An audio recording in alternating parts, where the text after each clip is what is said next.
Number 1. Write messy thoughts down. Grab a notebook and just brain dump. It doesn't need to be polished, logical, or even make sense. Just get the junk out of your head and onto paper. Do this enough and you'll start catching the patterns. The same repetitive worries and ideas you keep looping on. Plus, writing actually forces your brain to finish a damn thought instead of endlessly bouncing around like you do when you're doom scrolling. It cuts through the noise, builds real self-awareness, and straight up organizes your mind. Number 2. Teach something you just learned. Want a cheat code to get smarter faster? Teach what you just learned. Explain it to a friend, fire off a tweet, or literally talk to a wall like you're lecturing a student. When you try to explain something out loud, you instantly hit a wall where your knowledge is actually thin. If you can't dumb it down, you don't get it yet. Period. Teaching forces you to organize the mess in your head, simplify the heavy stuff, and connect the dots way better than just highlighting text like a zombie. Number 3. Fix things instead of replacing them. When stuff breaks, our default is to throw it out and buy a new one. Stop doing that. Try fixing it first. A wobbly chair, a laggy phone, or a leaky sink might sound trivial, but tinkering teaches you how the real world actually works.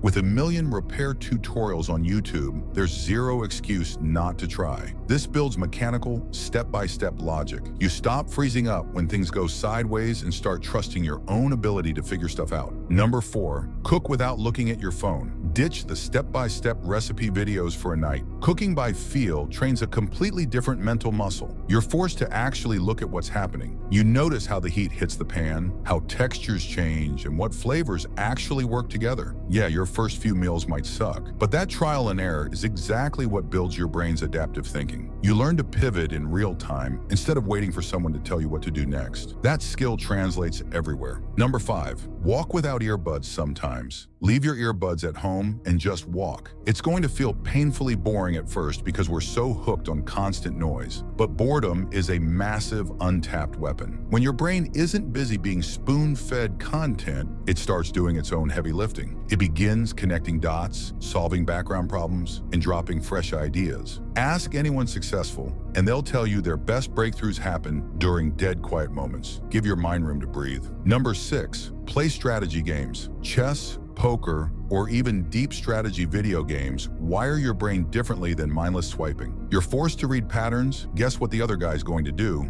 and map out 5 moves ahead before you pull the trigger. Every single turn is a micro exercise in high-pressure decision-making. Play enough, and pattern recognition becomes second nature. Those exact same strategic muscles are what you use to negotiate, lead a team, and solve real-world problems. Number 7. Read old books. Pick up a book written 50, 100, or 1,000 years ago. It forces you out of your modern echo chamber. These authors lived in totally different worlds, and their takes will completely shatter your current assumptions. You'll quickly realize human nature hasn't changed, and people were hacking the exact same problems way before the internet. Zooming out like this expands your mental toolkit and keeps you from getting stuck in whatever narrow trend is happening right now. Number 8. Build something with your hands. Get off the screen and make something physical. Carve some wood, plant a garden, sketch, or build a desk. It flips your brain from a passive consumer to an active creator. When your hands are busy building, your mind is constantly bouncing between your vision and troubleshooting. You start naturally asking, how does this fit? Why did this fail? And how do I fix it? That's the magic. It rewires your default setting, so you start seeing solutions everywhere instead of just complaining about the problems. Here's the challenge. Pick just one of these and actually do it every day for the next week. Being smart isn't just about hoarding facts, it's about the daily habits that keep your mind sharp. Let's get to work.